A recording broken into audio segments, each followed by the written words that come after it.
So elimination is going to be next to impossible. And this is the reason why.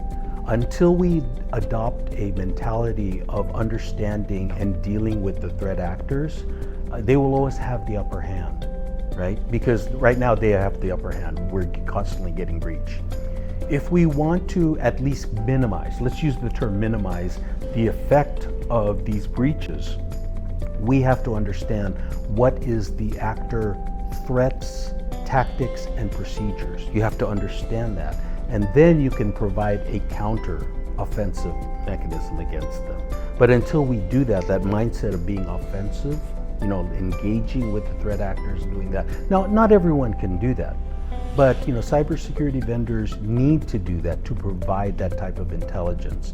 Otherwise, we're spinning our wheels. We're just offering, just hypothesis on how we can prevent this. We can't prevent it, but we can defend it offensively. There was an incident, this was quite a few years back, where a major media company in the United States contacted us and said, we want to engage your services because we hear of an impending threat. This was a major news media. And so we performed reconnaissance. We went into the dark web. We engaged with the threat actor group that was actually targeting them. We found out from these threat actors that they intended to attack on this particular day. They were going to use these particular tools to attack, and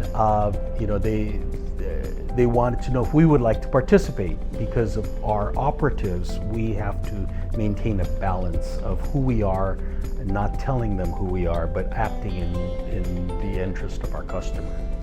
So once we found that intelligence, we actually thwarted the planned attack. And we found out later that the threat actors did not wish to engage, did not wish to attack for whatever substantive reasons that they had. But the lesson here is that we engaged early on with the attack rather than waiting for the attack to happen and then trying to perform the remediation. Because there are bad things that happen after a data breach, right? The data is gone. You don't know where it is.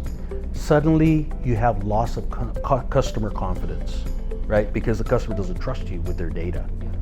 You have the marketing thing, the image brand. It's ruined, it's deteriorated. How do you recover from that? So if you put a dollar figure on what the customer loss of confidence, the marketing and brand reputation, is that much more, or what is the cost of that versus getting intelligence into your cybersecurity? So the key takeaway is this: we need to look at a different perspective on how we treat cyber attacks, because obviously they are not working. I simply ask the question, why are we still getting breached?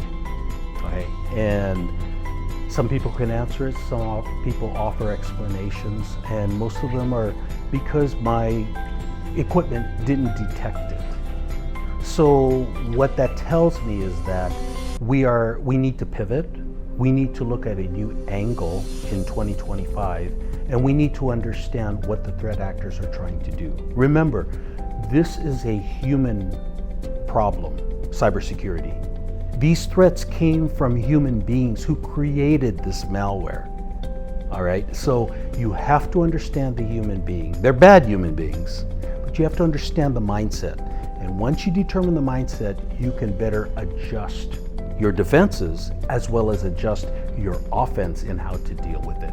And so that is really the takeaway from, in 2025 moving forward, let's build an offensive cybersecurity platform to move forward.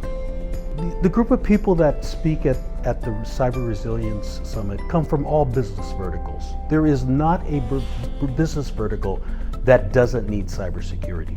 So the attendees here are all experts in their particular business and how they see cybersecurity problems within their particular business, which may have a little variation between other people and other businesses, but by and large, we all experience the same challenges.